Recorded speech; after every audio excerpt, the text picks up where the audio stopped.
Bismillahirrahmanirrahim. Wassalatu wassalamu ala Rasulillah wa ala alihi wa sahbihi wa man tabi'ahum bi ihsanin ila yaumiddin, amma ba'du.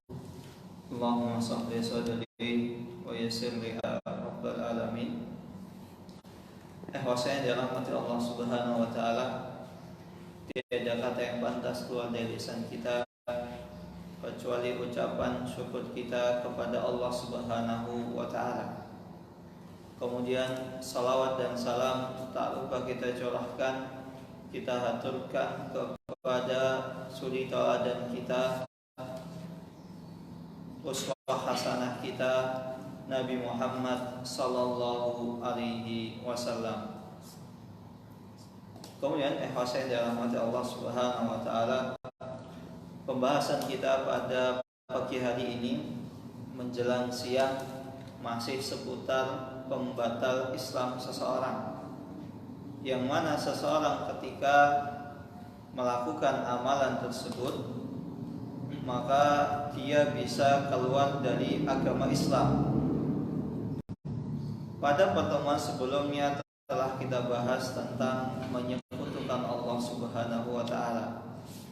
Maka barang siapa yang menyekutukan Allah Subhanahu wa taala, beribadah kepada Allah, kepada selain Allah Subhanahu wa taala, menyelewengkan peribadatan, meminta kepada selain Allah, yang mana pada hal-hal yang mana itu adalah kewenangan Allah Subhanahu wa taala, maka orang tersebut telah melakukan kesyirikan dan secara tidak langsung orang tersebut telah melakukan pembatal Islamnya.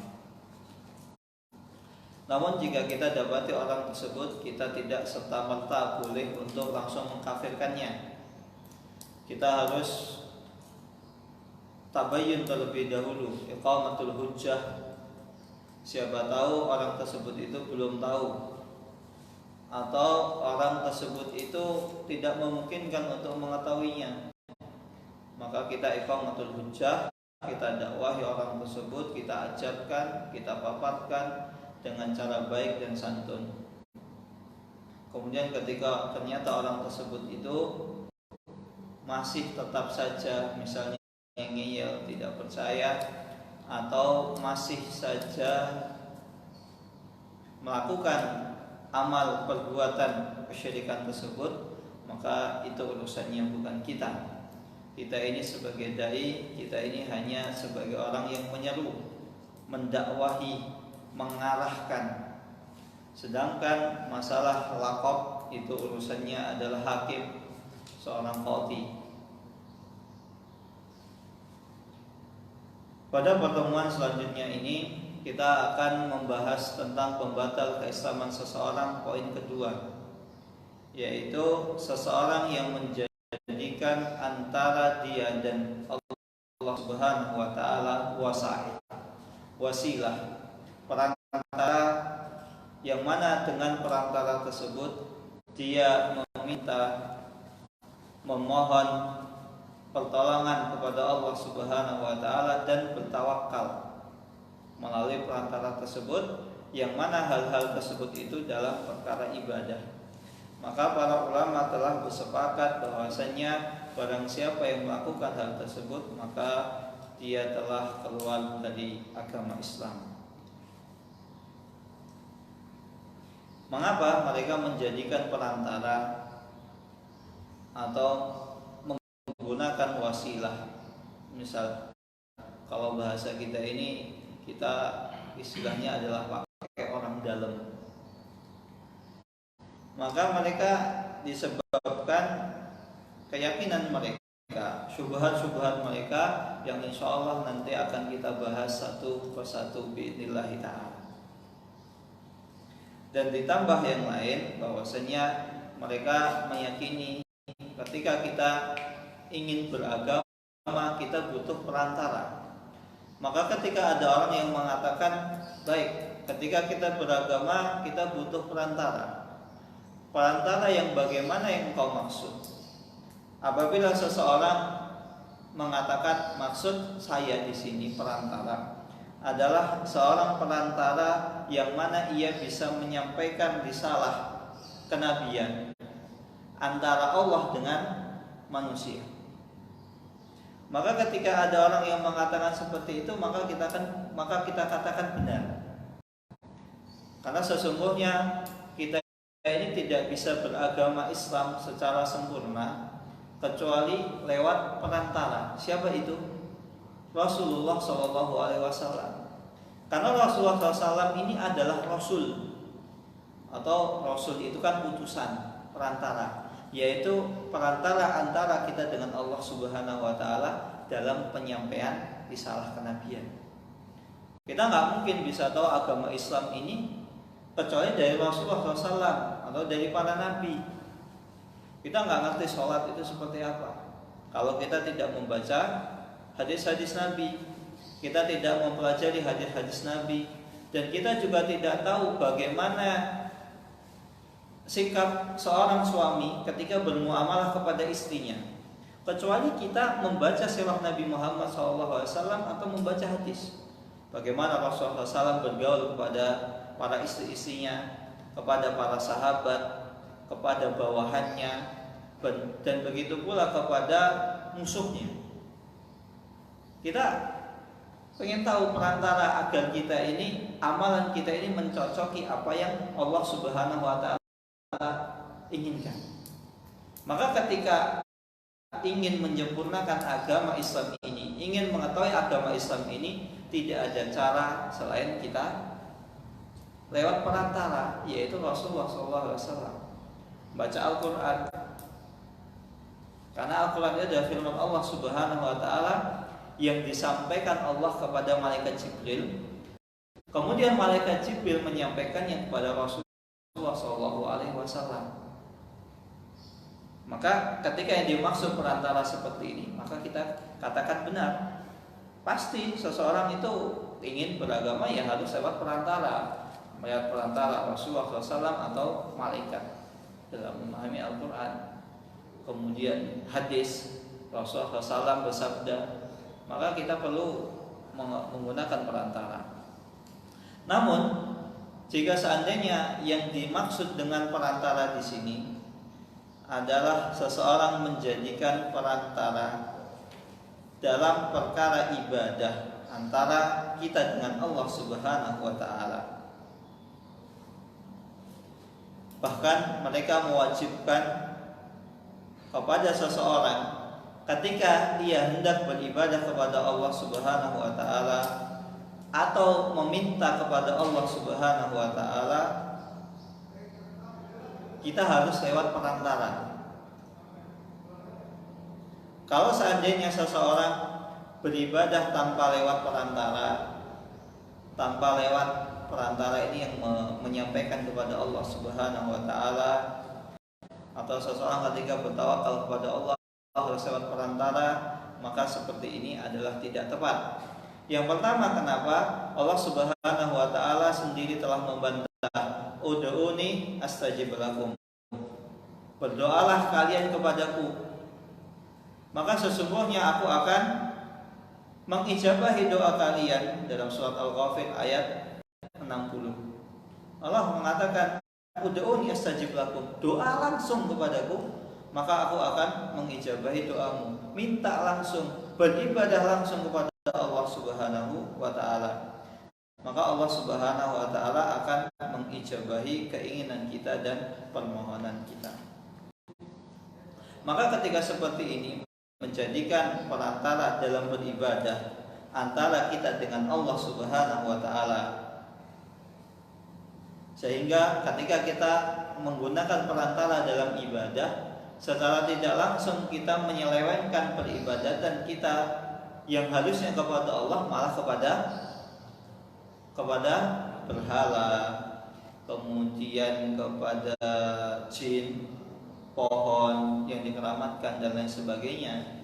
Sehingga pembatal yang kedua ini kurang lebih sama dengan pembatal pertama. Kalau yang pertama itu orang menyekutukan Allah Subhanahu Wa Taala langsung menyembah. Tapi kalau di sini mereka menggunakan perantara,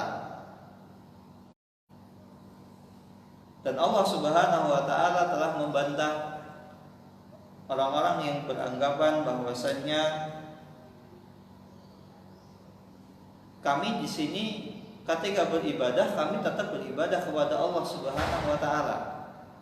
Akan tetapi nabi, rasul, orang soleh, kemudian berhala, jin dan lain sebagainya itu hanya kami jadikan sebagai perantara saja yang menyampaikan keinginan kita, keinginanku kepada Allah Subhanahu wa taala. Allah Subhanahu wa taala membantah argumen mereka dengan firman-Nya, wa ya'buduna min dunillahi ma la yadurruhum wa la yanfa'uhum. Dan mereka ketika itu beribadah kepada selain Allah, yang mana yang mereka ibadahi itu la yadurruhum, tidak bisa memberikan madarat sedikit pun, wala yanfa'uhum, dan tidak pula bisa memberikan manfaat. Wa yaquluna haula'i syufa'auna indallah. Dan ketika ditanya, kenapa kalian beribadah kepada selain Allah, yang mana hal tersebut tidak bisa memberi manfaat, tidak bisa memberi madarat, mereka mengatakan ini hanya kita jadikan sebagai syufa', sebagai syafi', sebagai wasilah, sebagai wasthah, sebagai perantara. Kami jadikan orang tersebut sebagai orang dalam. Bahkan Allah Subhanahu wa taala dalam surat Yunus ayat 18, Allah Subhanahu wa taala membantah, qul atunabbi'una Allah bima la ya'lamu ma fis samawati wa fil ard subhanahu wa ta'ala amma yusyrikun. Apakah mereka mau menyekutukan Allah, menyeru kepada selain Allah Subhanahu wa taala, yang mana yang mereka seru, yang mereka jadikan sesembahan, yang mereka jadikan perantara itu tidak mengetahui apa yang ada di langit dan apa yang ada di bumi. Subhanahu wa ta'ala amma yusyrikun. Maha suci Allah Subhanahu wa ta'ala atas apa yang mereka sekutukan.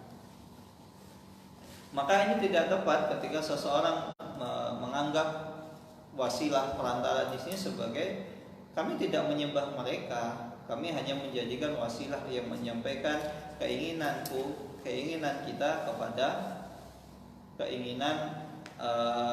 keinginanku kepada Allah Subhanahu wa taala.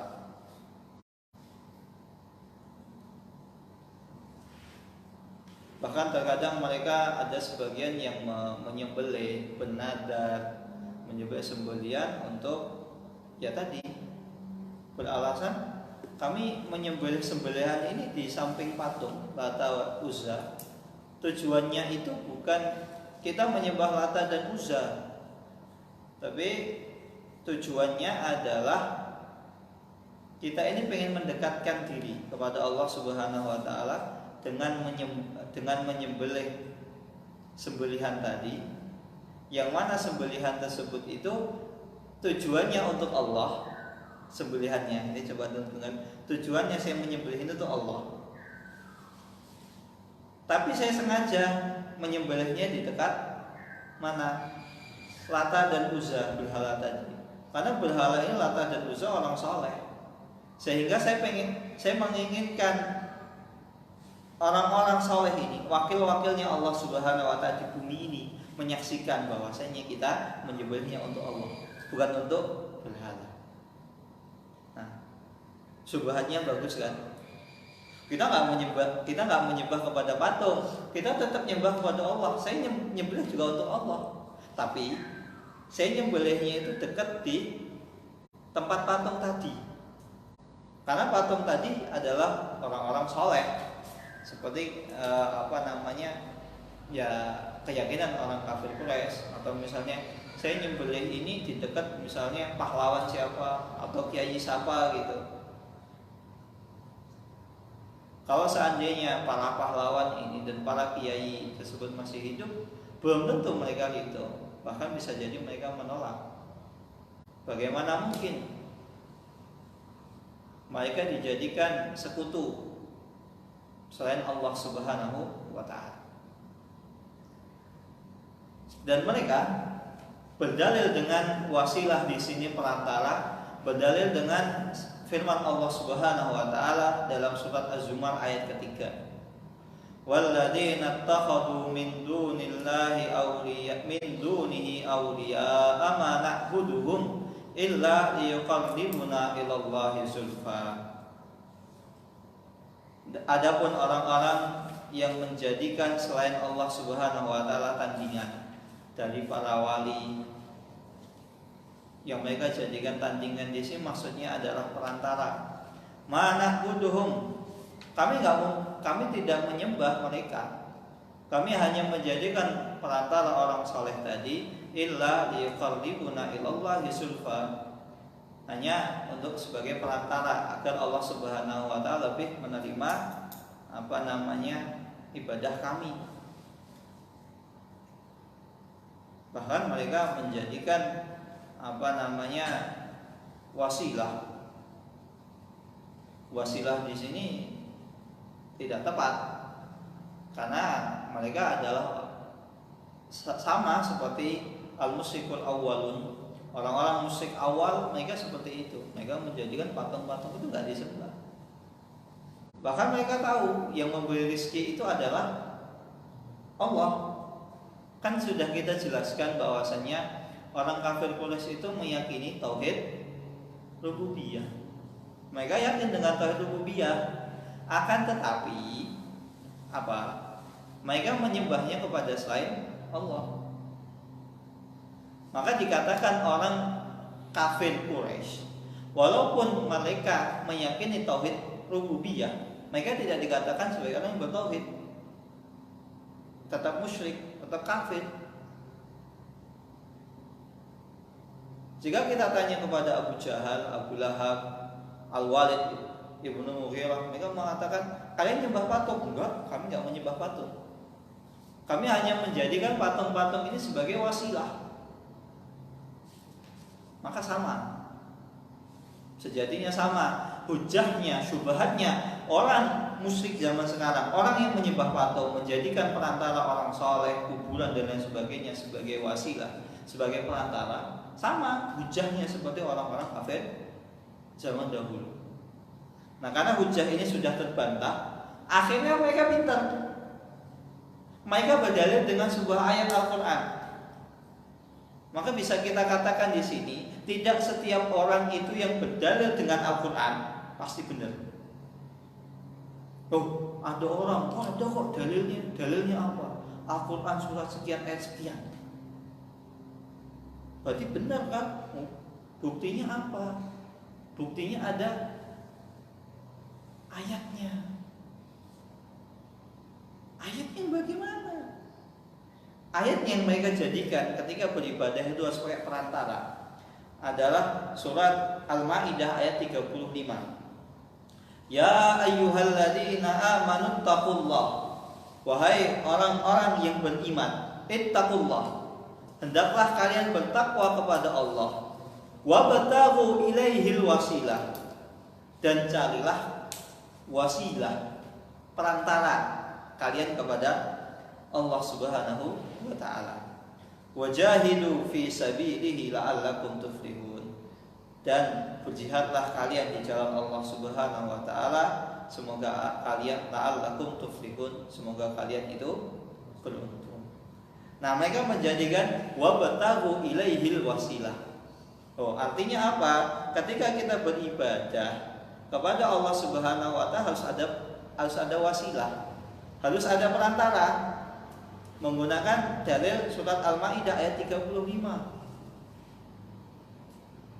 Mereka pakai Al-Quran, mulai canggih gitu. Orang zaman sekarang mulai canggih. Enggak, ini benar kok, ibadah kita benar, enggak salah. Kita misalnya minta kepada wali fulan agar doa kita disampaikan kepada Allah, ini benar. Buktinya apa? Ya ayyuhalladzina amanu taqullaha wabtaghu ilaihil wasilah.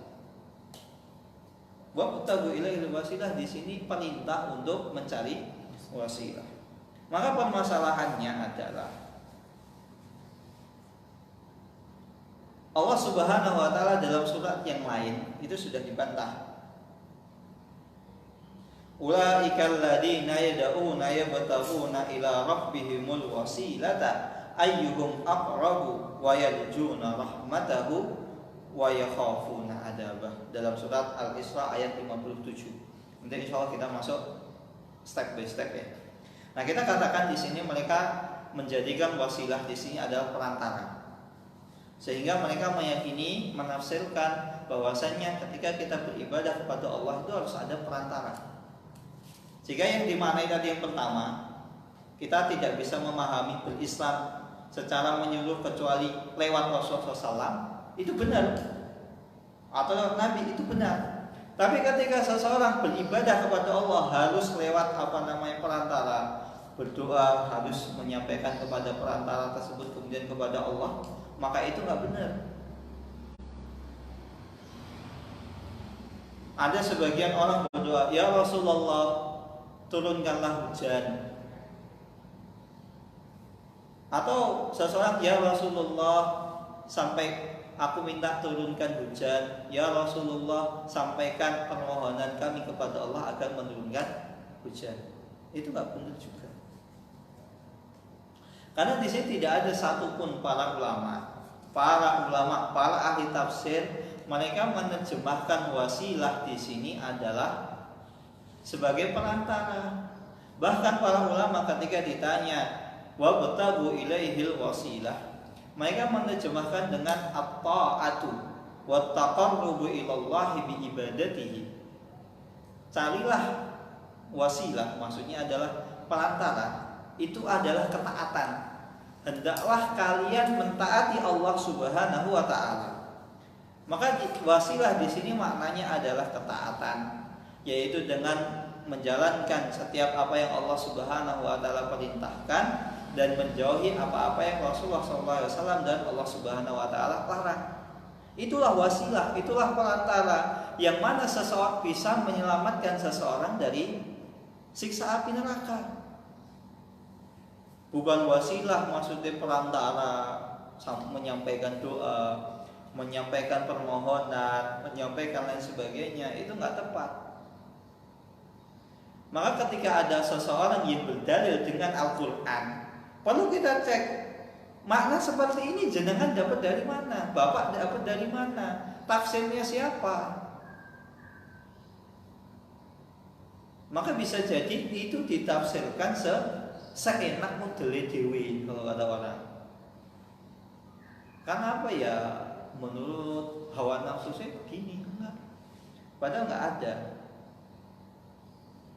nggak ada seperti itu. Bahkan tadi di ayat ini, masih di ayat Al-Maidah ayat 35,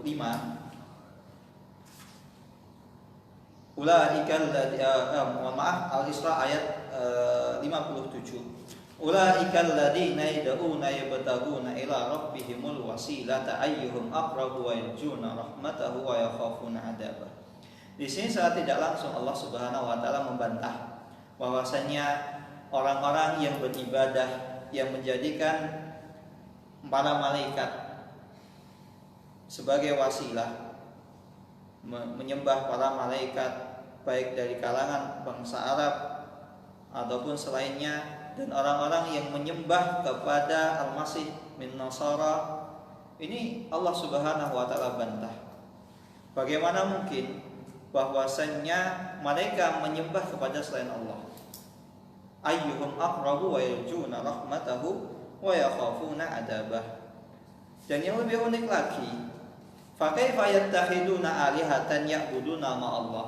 Bagaimana mungkin mereka menjadikan perantara dalam beribadah, meminta kepada malaikat, meminta kepada Nabi Isa alaihissalam, sedangkan mereka tujuannya, alasannya saya tidak menyembah mereka, ini hanya menjadikan perantara.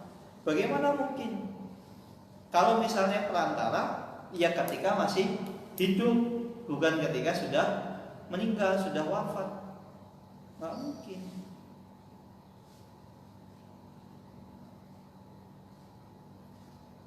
Dan para malaikat ini dan para nabi, para rasul, mereka itu adalah hamba Allah Subhanahu wa taala. Yarjuna rahmatah, mereka mengharapkan rahmat Allah, ampunan Allah Subhanahu wa taala, wa yakhafuna adabah, dan mereka takut akan siksa Allah Subhanahu wa taala. Maka dari sini kita bisa memahami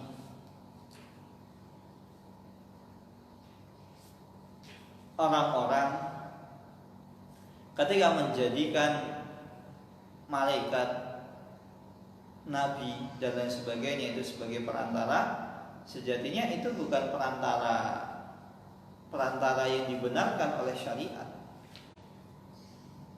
Karena penafsirannya pun tidak tepat. Wasilah di sini adalah ketaatan dan mendekatkan diri kepada Allah Subhanahu wa taala, agar Allah Subhanahu wa taala menjauhkan dari siksanya. Bahkan seseorang itu sebanyak apapun dia melakukan ketaatan, itu sejatinya tidak bisa menyelamatkan orang tersebut dari siksa Allah Subhanahu wa taala atau memasukkan orang tersebut ke dalam surga. Kenapa? Karena sejatinya seseorang bisa masuk surga itu lewat rahmat Allah Subhanahu wa taala. Maka di sini wayajuna rahmatah, dan mereka mengharap kasih sayang Allah Subhanahu wa taala.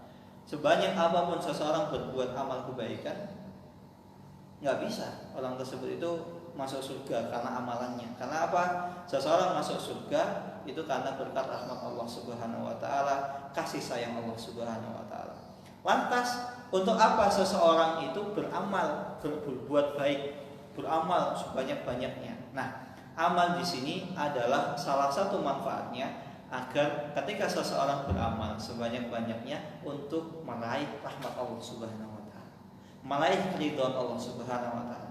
Bukan dengan amal yang banyak seseorang masuk surga otomatis, enggak. Maka tidak bisa seseorang ketika beramal yang banyak terus menyombongkan diri, saya sudah beramal yang banyak. Enggak ada jaminan orang yang beramal banyak masuk surga, enggak ada. Yang ada jaminan adalah rahmat Allah Subhanahu wa taala. Maka ketika kita beribadah, hendaklah kita meminta rahmat Allah Subhanahu wa taala, meminta keridhaan Allah Subhanahu wa taala. Terlebih lagi untuk apa seseorang ketika banyak beramal, amalannya banyak sedangkan dia tidak ikhlas? Bagaimana Allah Subhanahu wa taala mau ridho? Bagaimana mungkin Allah Subhanahu wa taala mau mencintai mereka? Ini adalah syubhat pertama, mereka menjadikan wasilah di sini adalah perantara. Dan sudah dibantah bahwasanya perantara adalah yaitu ketaatan dan mendekatkan diri kepada Allah Subhanahu wa taala, bukan menjadikan seseorang atau makhluk Allah lainnya sebagai perantara untuk menyampaikan keinginan-keinginan mereka kepada Allah Subhanahu wa taala. Adapun syubhat yang kedua, mengapa mereka menjadikan perantara? Harus ada orang yang menyampaikan kepada Allah Subhanahu wa taala. Mereka berdalil bahwasanya ini adalah salah satu bab dari bentuk seseorang itu mengagungkan Allah Subhanahu wa taala. Karena biasanya orang yang mulia itu tidak mungkin bisa dihubungi, bisa diminta bantuannya kecuali lewat perantara, orang dalam, ajudannya. Maka ini nggak tepat. Ini mereka menjadikan seakan-akan Allah Subhanahu wa taala itu sebagai manusia. Bahkan secara tidak langsung ketika mereka mengatakan ini bentuk pengagungan kepada Allah Subhanahu wa taala, maka kita jadikan orang yang bisa menyampaikan keinginan kita kepada Allah Subhanahu wa taala. Ini bukan pengagungan. Sejatinya ini adalah perendahan. Kenapa? Yang pertama kita tinjau bahwasannya mereka menyamakan Allah Subhanahu wa taala itu seperti para raja dunia. Maka ini adalah perkara yang batil, tertolak, dan secara tidak langsung mengurangi hak Allah Subhanahu wa taala. Bagaimana mungkin mereka menyamakan Allah seperti para raja dunia? Kemudian yang kedua, secara tidak langsung mereka merendahkan Allah Subhanahu wa taala. Bagaimana mungkin Allah Subhanahu wa taala yang maha agung, Maha mengetahui segala hal, baik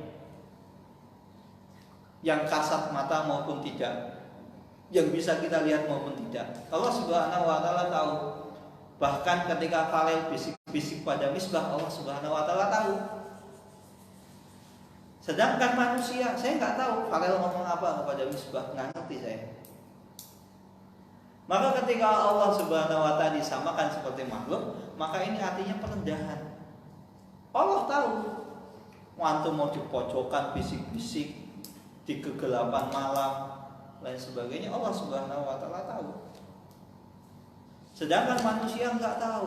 Antum di sini antum nggak tahu orang tua antum di Kalimantan, di Sulawesi lagi ngapain, nggak tahu antum. Antum tahunya kerja, iya kerja. Siapa tahu nggak kerja. Misalnya lagi mancing gitu.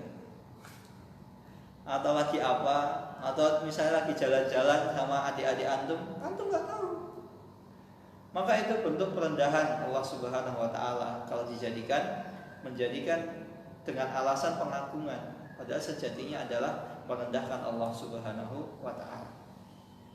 Kemudian yang kedua, ketika kita menjadikan perantara antara kita dengan Allah Subhanahu wa taala, seorang perantara, maka ini sama saja menjadikan Allah Subhanahu wa taala itu seperti para raja dunia. Bukankah raja dunia ketika mereka hendak mengabulkan suatu permohonan, misalnya antum minta kepada Pak Presiden, saya pengen ini, biasanya kan ada timbal baliknya, iya kan? Iya kan? Ada timbal baliknya. Baik, saya kabulkan, tapi kamu harus begini dan begitu. Bahkan ketika nanti sebentar lagi tahun 2024 capres pencalonan presiden, antum sudah nyoblos ya, kecuali Khalil masih kecil Khalil. Nah kadang calon presiden itu saya mau mendukung kamu, saya dari partai fulan, saya mau mendukung kamu calon presiden capres.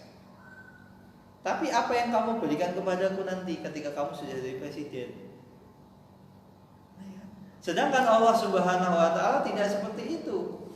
Allah nggak butuh kepada ibadah seseorang. Mau antum maksiat sebanyak apapun, mau antum taat kepada Allah sebanyak apapun, nggak akan mengurangi seseorang itu kalau ada timbal baliknya. Keuntungan saya apa mengabulkan permintaanmu? Oh iya, ada Pak. Kalau Bapak mengabulkan permintaan saya, misalnya mengaspal jalan di daerah misalnya di Kalimantan, masih banyak tanahnya, tanah apa namanya? Tanah gambut itu kan kadang orang naik motor tiba-tiba tenggelam gitu. Ya itu di yang dalam di pedalaman Kalimantan sebenarnya masih banyak. Kalau Bapak mau mengaspal jalan ini Pak, kita semua warga kota Z akan mendukung Bapak untuk pencapresan presiden selanjutnya. Baik, akan dikabulkan. Coba kalau nggak ada timbal baliknya, nggak akan dikabulkan. Maka itu sejatinya perendahan kepada Allah Subhanahu wa taala. Kemudian selanjutnya, jadi kita katakan bahwasanya kalau seandainya seseorang itu berbuat baik, mau beramal baik sebanyak apapun, mau bermaksiat sebanyak apapun, itu tidak akan mengurangi keagungan Allah Subhanahu wa taala. Ini sebagaimana firman Allah Subhanahu wa taala dalam hadis qudsi.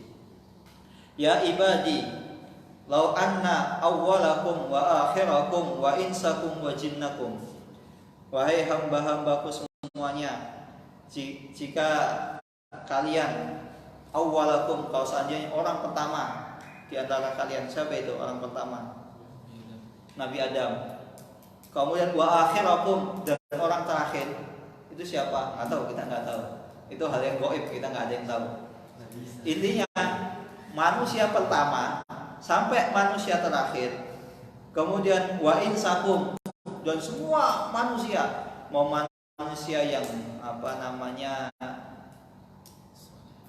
soleh, mau yang manusia yang toleh, ahli maksiat. Begitu juga dikatakan tadi awwalakum wa akhirakum, artinya adalah semuanya makhluk hidup. Begitu juga dengan hewan-hewan semuanya, wa insakum wa jinnakum, dan semua jin dari awal sampai akhir. Apa? Qamu fi sa'idin wahidin. Dia berdiri di sebuah bangunan atau di sebuah bukit. Fasa'aluni, dan semua orang tersebut itu meminta kepadaku semuanya. Fa'aqaitu kulla wahidin mas'alatahu, maka semuanya akan aku beri permintaannya. Apa, minta apa saja saya beri satu-satu. Mana qasodali kami, pertama terakhir semuanya minta kepada Allah Subhanahu wa taala akan mengabulkan, dan itu tidak akan mengurangi kekuasaan Allah. Dan pada hadis qudsi yang lain, Allah Subhanahu wa taala kalau seandainya seseorang itu ala atqa rajulin qalbin wahidin, kalau seandainya semua makhluk hidup, mau jin, manusia, kemudian hewan-hewan, makhluk hidup semuanya, mereka memiliki hati yang bersih. Ala atqa qalbin rajulin wahidin, siapa itu? Rasulullah SAW. Hatinya bersih, kinclong, glowing, semua taat, nggak ada yang maksiat. Apakah itu akan menambah kekuasaan Allah? Ma zada dzalika fil mulki syai'an. Allah Subhanahu wa taala nggak akan bertambah sama sekali kekuasaan. Tetap Allah itu maha kaya. Dan begitu juga kalau seandainya kalian makhluk pertama sampai makhluk terakhir, baik jin dan manusia, semuanya bermaksiat, nggak ada yang taat, ma naqasada min mulki syai'an, maka tidak mengurangi sedikit pun dari kekuasaan Allah Subhanahu. Maka kita ini hamba yang lemah, hamba yang fakir, kita meminta kepada Allah Subhanahu wa taala. Maka tak perlu kita menjadikan wasilah. Karena sejatinya ketika kita menjadikan wasilah tersebut, itu sama saja merendahkan Allah Subhanahu wa taala. Menyamakan Allah seperti makhluk, menyamakan Allah seperti para raja. Bukankah para raja mereka mau mengabulkan permintaan rakyatnya ketika ada feedback, ada keuntungan? Kalau nggak ada keuntungan, buat apa? Maka ini dibantah. Kemudian syubhat mereka yang ketiga, mereka mengatakan kenapa kita butuh perantara dalam ibadah kepada Allah Subhanahu wa taala. Mereka beralasan bahwasanya kita ini adalah hamba Allah Subhanahu wa taala, kita menyembah kepada Allah Subhanahu wa taala, akan tetapi kita ini adalah makhluk yang penuh dengan dosa. Kita ini adalah makhluk yang penuh dengan dosa. Maka oleh karena itu, karena kita ini adalah makhluk yang penuh dengan dosa, makhluk yang maksiat, kadang kita ngomong di depan orang baik, padahal di belakangnya buruk. Kita di depan orang itu kita alim, padahal aslinya kita adalah seorang munafik. Mereka beralasan, maka kita ini orang-orang yang penuh dengan dosa, berlumuran dengan dosa. Maka kita membutuhkan seseorang perantara, seorang lelaki yang saleh dan ia memiliki kedudukan di sisi Allah Subhanahu wa taala.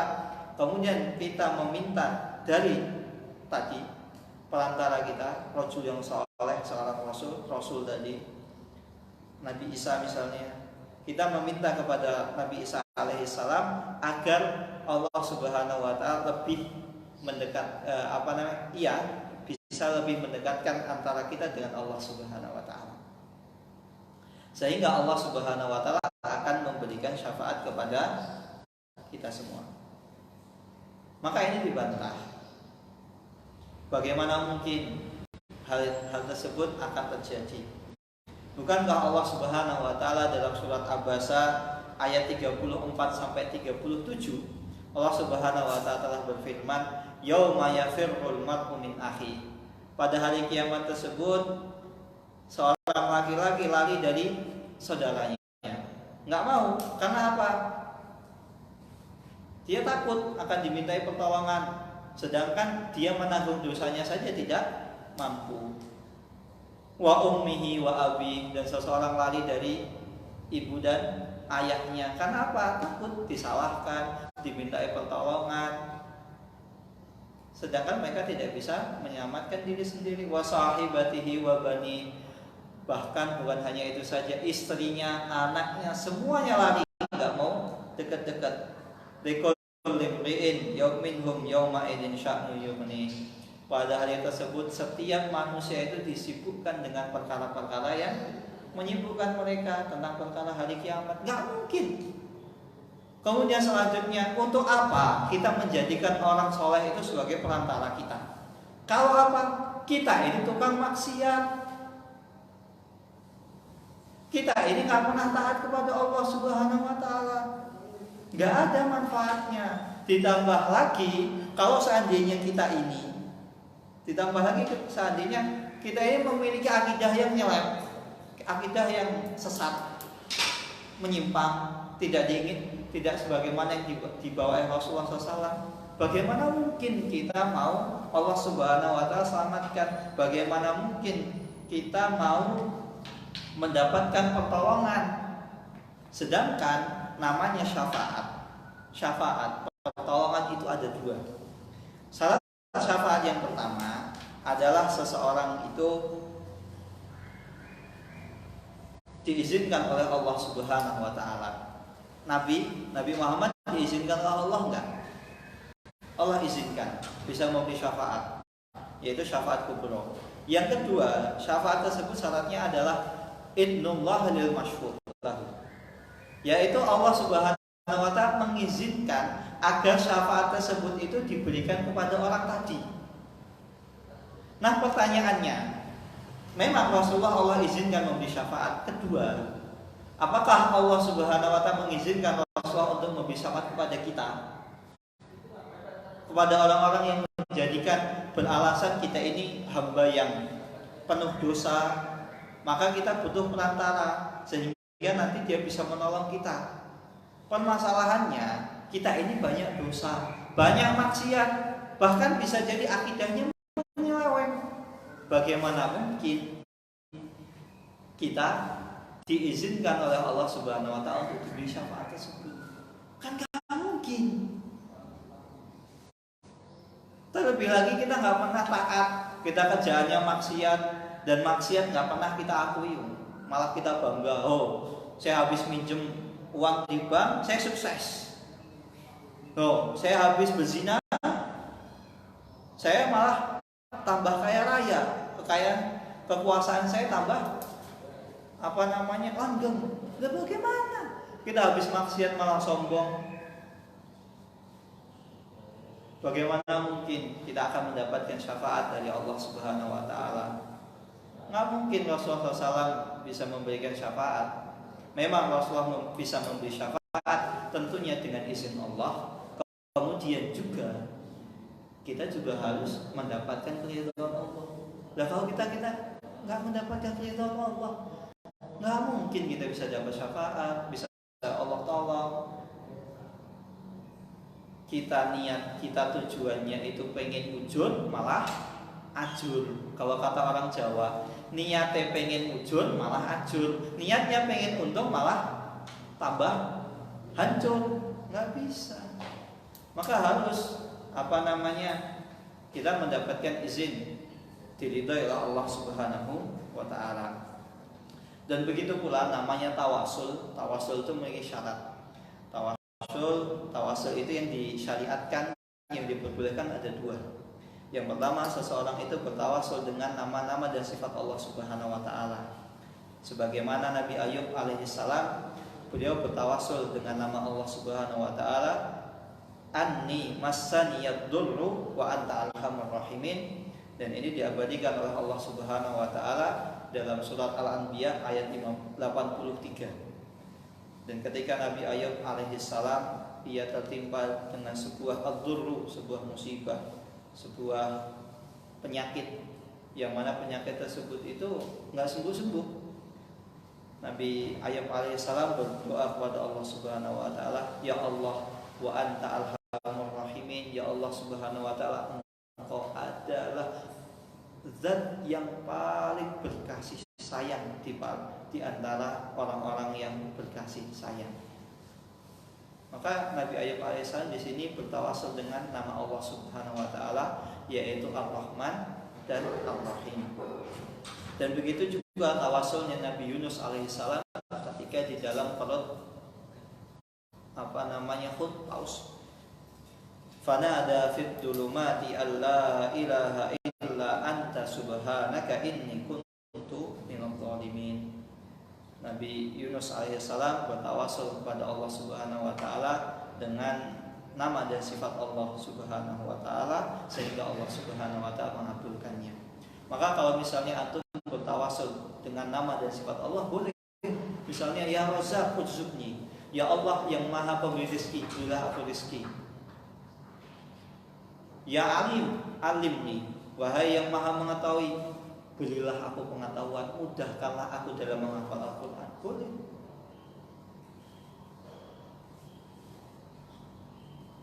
Dan begitu juga tawasul yang kedua, tawasul yang diperbolehkan adalah dengan melalui doa orang-orang soleh yang masih hidup.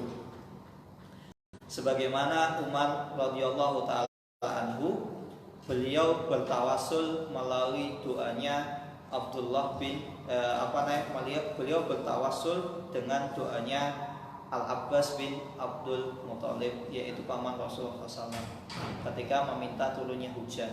Jadi karena Al-Abbas bin Abdul Muthalib ini orang soleh dan ketika itu masih hidup, perlu dicatat masih hidup. Kalau sudah meninggal maka tidak boleh, karena orang yang sudah meninggal itu tidak bisa memberi manfaat, memberi madarat juga tidak bisa.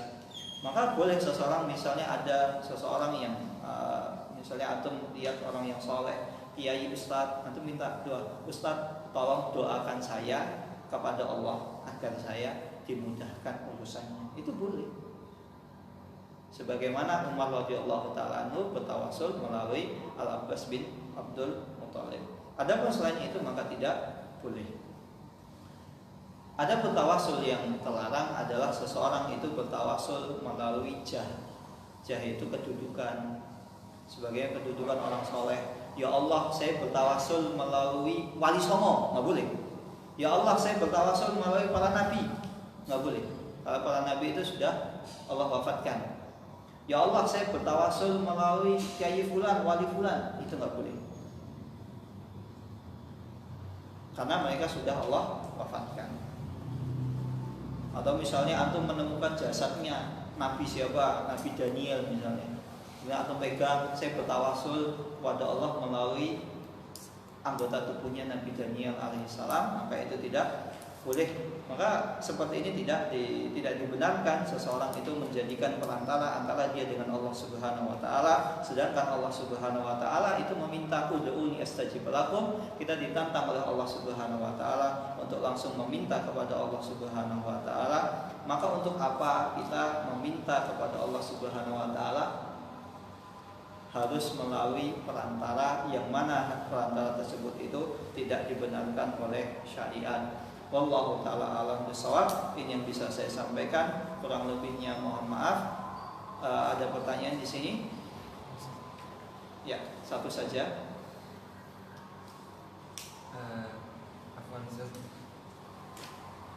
Misalnya kan tawasul ada Ustaz, yang kedua kan dengan melalui doa orang yang soleh. Ya. Bagaimana Ustaz kalau saya misalnya meminta doa, tapi di sisi lain saya juga berdoa Ustaz. Misalnya Faren doakan saya Faren supaya misalnya dimudahkan ini, atau misalnya saya ditimpa musibah Ustaz, semoga musibah ini cepat saya lalui dengan mudah. Ya, kalau misalnya orang yang antum minta itu adalah orang yang antum kira antum orang yang soleh, kemudian dia berdoa kepada Allah Subhanahu wa taala, maka itu boleh. Sebagaimana Umar bin Khattab bertawasul kepada Al-Abbas bin Abdul Muthalib, dan itu harus ketika ia masih hidup. Beda kalau misalnya sudah meninggal, maka itu tidak dibenarkan oleh syariat. Wallahu taala alam bisawab. Ini yang bisa saya sampaikan.